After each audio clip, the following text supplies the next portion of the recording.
Okay, here's our next question is somebody wrote in and said, we've gotten into a pattern or a habit of not fighting fairly. And, and I think that's probably a great way to put it. It's a pattern or a habit of not fighting fairly. In other words, we don't talk something out. We don't resolve a conflict. It always explodes or blows up. We'll let you go, James, as the counselor. Do you have some specific methods or pattern to help couples regain the ability to fight fairly? Yeah, I think that's one of that comes up, I think, in any kind of marriage counseling, or also just in dealing with teenagers, and trying to deal with anger situations there. But how do you resolve conflict? And I refer back to Bo and Sarah in their video. I made a few notes of things they said. She said, first thing is we sit down. And I think that is a starting point, because when we're up walking around, more adrenaline's flowing and we tend to get angry. Plus, it seems like we're not listening to each other. I might be getting the remote while my wife's talking, or, Dale Hanson's sports special might be on, and I'm looking at that, and, I might have screensaver face going on. And so, I think sitting down, looking at each other, and she said he said, understanding each other. We're seeking to understand, so empathy, seeking to understand where the other person's coming from. You're not sitting down in order to attack them. That's not the goal. So I think your goal of resolving the issue and not to continue the fighting. Also, they talked about making a plan, that we're going to come up with a plan. You'll give your ideas, I'll give mine. We're going to pray about it. We're going to talk about it. If we can't come to a decision right then, we might talk with other people, seek godly counsel, pray about it. Just wait. Start to say stall, but that's not what we're doing. Just wait, but we're going to come back to it. So often what happens, though, is we'll get locked into a disagreement and say we'll get back to it, and we never get back to it. And that's when the molehills become mountains, like you were talking about earlier. Knowing also that, and we've talked about this before, how in there that they knew they were on the same team.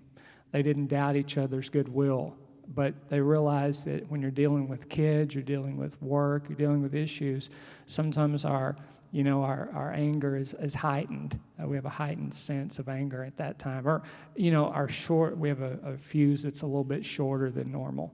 And then they also said that resolving conflict peacefully helped them get closer. So it's not that, we have conflict, like you mentioned, but some people, if you're brought up in a home, and the belief there is that it's a sin to even talk about anger.